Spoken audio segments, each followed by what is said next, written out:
அஸ்ஸலாமு அலைக்கும். இன்றைக்கி ராபியா குக்கிங்கில் என்ன செஞ்சுருக்கோம் அப்படின்னு பார்த்தீங்கன்னா, தாமரை விதை சிக்கன் சேர்த்தாங்க ஒரு கிரேவி மாதிரி குழம்பு செஞ்சுருக்கோம். வாங்க இப்போ இது எப்படி செய்கிறது அப்படி சொல்லிட்டு பார்க்கலாம். நான் வந்து ஒரு பாத்திரம் எடுத்திருக்கேன். இப்போ இதில் வந்து மக்கன் வந்து தாமரை விதை வந்து ஒரு கைப்பிடி நிறைய வந்து நான் வந்து சேர்த்துக்கிறேன். சேர்த்துட்டு இதை வந்து நல்லா வறுத்து எடுத்துக்கணும். இதை மீடியம் ஃப்ளேமில் வச்சு வறுத்து எடுத்துக்கோங்க.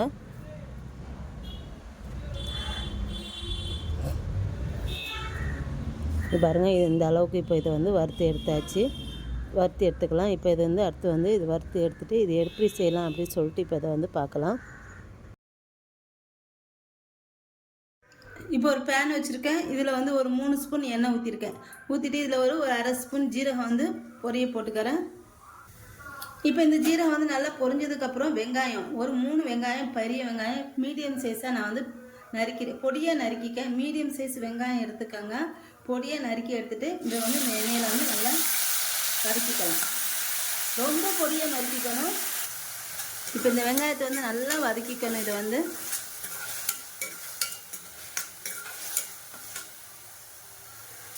பாருங்கள், வெங்காயம் வந்து நல்லா வதங்கிடுச்சு. இந்த மாதிரி வதங்கினதுக்கப்புறம் இதில் ஒரு அரை ஸ்பூன் இஞ்சி பூண்டு பேஸ்ட், ஒரு ஸ்பூன் இஞ்சி பூண்டு பேஸ்ட்டை வந்து சேர்த்துக்கிறேன்.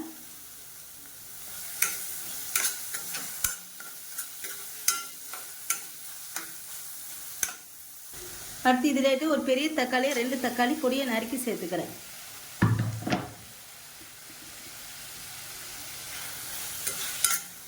அடுத்து இதில் தேவையான அளவு உப்பு சேர்த்துக்கலாம்.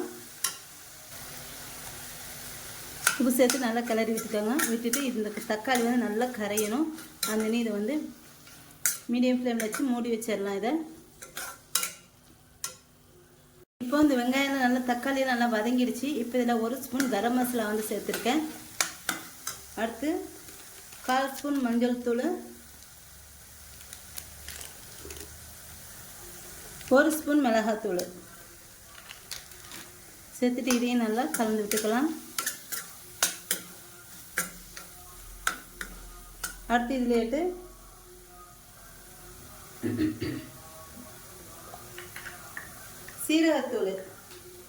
சீரகத்தூள் அரை ஸ்பூன், மிளகுத்தூள் 1/4 ஸ்பூன் சேர்த்துருக்கேன்.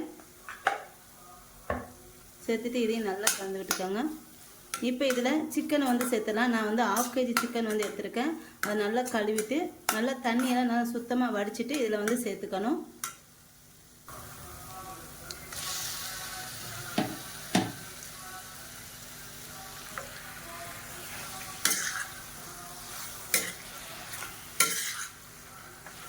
தண்ணியெல்லாம் இப்போவுமே ஊற்ற வேண்டாம்.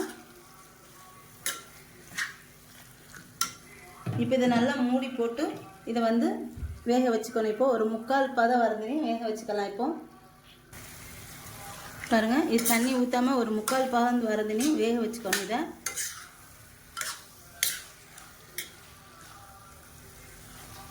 இப்போ இதெல்லாம் மூடி வச்சாரு.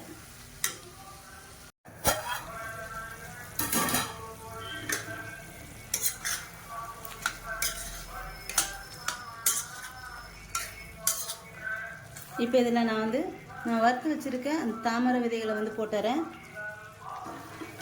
சிக்கன் வந்து ஒரு 3/4 பதம் வந்ததுக்கப்புறம் தான் இதை வந்து போடணும்.